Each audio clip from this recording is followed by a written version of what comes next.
Olá pessoal, tudo bem? O Brasil representa uma ameaça aos países da América do Sul por conta da pandemia desenfreada do coronavírus.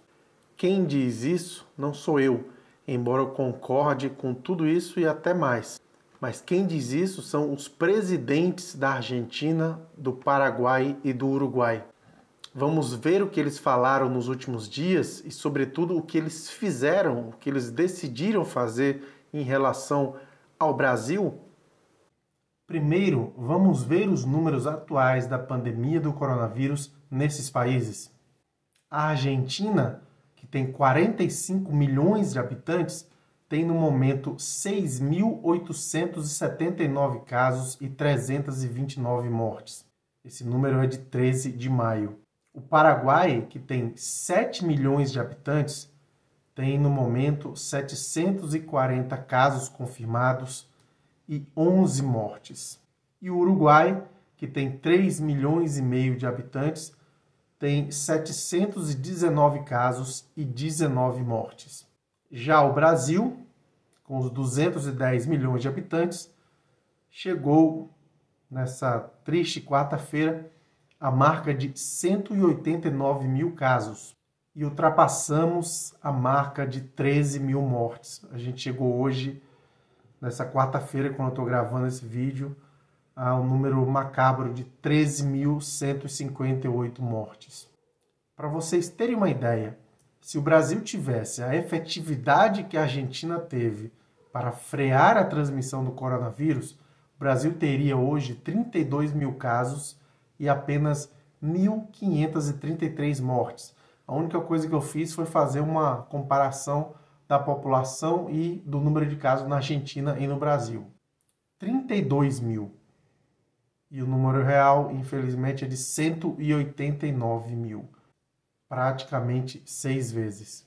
Em termos de declarações, o presidente da Argentina falou o seguinte: os que deram prioridade à atividade econômica acabaram juntando mortos em caminhões frigoríficos e enterrando corpos em fossas comuns. Ele foi além. Ele falou da questão do comércio entre os países. É um risco muito grande. Estão entrando caminhões do Brasil com transporte de cargas de São Paulo, que é um dos lugares mais infectados. O presidente da Argentina, Alberto Fernandes. O presidente do Paraguai, Mário Abdo Benítez, ele disse o seguinte: com o que vive hoje o Brasil, não nos passa pela cabeça abrir a nossa fronteira. O Brasil talvez seja hoje o lugar com a expansão mais rápida do coronavírus no mundo, e essa é uma grande ameaça para o nosso país. Vale lembrar que no caso do Paraguai tem um ponto nevrálgico, que é a fronteira ali em Foz do Iguaçu e Ciudad del Este, por onde passam, através da Ponte da Amizade, mais de 70 mil veículos por dia. Enfim, a quantidade de pessoas que circula é muito grande também, que entram a pé, inclusive bicicleta. E 87% dessas pessoas, do fluxo, é de pessoas que vêm do Brasil para o Paraguai, para fazer compras no Paraguai.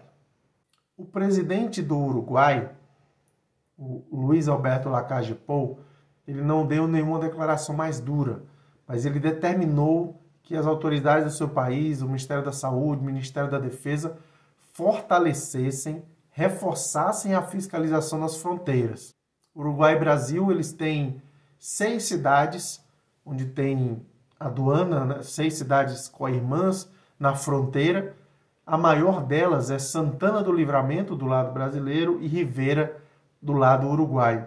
Para vocês terem uma ideia da disparidade, em Santana do Livramento, hoje, 13 de maio, existem 28 casos do Covid, do coronavírus. E do lado de Rivera só existem 2 casos. Em outra área da fronteira, Artigas, do lado uruguaio, e Quaraí, do lado brasileiro, chegaram a instalar, do lado uruguaio, equipamentos para desinfectar pessoas. Nessa região, toda a região da fronteira Uruguai-Brasil, é muito grande o fluxo de trabalhadores, sobretudo agricultores, trabalhadores da roça, enfim, da agricultura familiar, que trabalham nos 2 países. E isso, obviamente, é uma preocupação para as autoridades sanitárias, pelo menos do Uruguai. Então, por isso que eles fizeram isso em Artigas, instalaram fumigadores para as pessoas desinfectarem roupas e sapatos. É bom lembrar que o turismo nessa região é muito intenso. E o fluxo, obviamente, é maior de brasileiros visitando esses países do que o inverso. Por ano, na Argentina, mais de 1 milhão de brasileiros vêm ao país. Eu moro em Mendoza, estou falando da Argentina. Só para Buenos Aires, uma média nos últimos anos de 700 mil brasileiros a cada ano. No Uruguai, são mais de 500 mil brasileiros que visitam o país todos os anos. E ainda tem o Chile, que não é vizinho do Brasil, mas que tem um fluxo muito grande de brasileiros. São mais de 600 mil brasileiros que vão ao Chile, ao país andino, todos os anos. O Peru também recebe um grande número de turistas brasileiros. Tem mais de 150 mil brasileiros que vão todos os anos para o país Inca. Então, é claro que as autoridades desses países têm muito receio de abrir as suas fronteiras para o Brasil e estar abrindo as portas para uma nova onda do coronavírus. Aqui na Argentina, que depende em boa medida, sobretudo aqui em Mendoza, de onde eu estou falando, depende em grande medida do turismo que os brasileiros oferecem, que os brasileiros garantem com as suas visitas, a preocupação é enorme, porque está muito claro para a sociedade que vale a pena muito mais garantir a saúde das pessoas do que priorizar a economia. Então, vai demorar bastante para a Argentina abrir normalmente a fronteira para o Brasil e tudo indica que o caminho desses outros países é o mesmo. Graças a Jair Bolsonaro, o Brasil hoje é visto como uma ameaça. Graças à incompetência desse presidente, mas sobretudo a postura negacionista dele em relação à seriedade dessa crise sanitária. A gente espera que em algum momento o governo mude essa orientação e passe a tratar essa crise, passe a tratar essa pandemia com a seriedade que ela exige. Um abraço para vocês e até a próxima.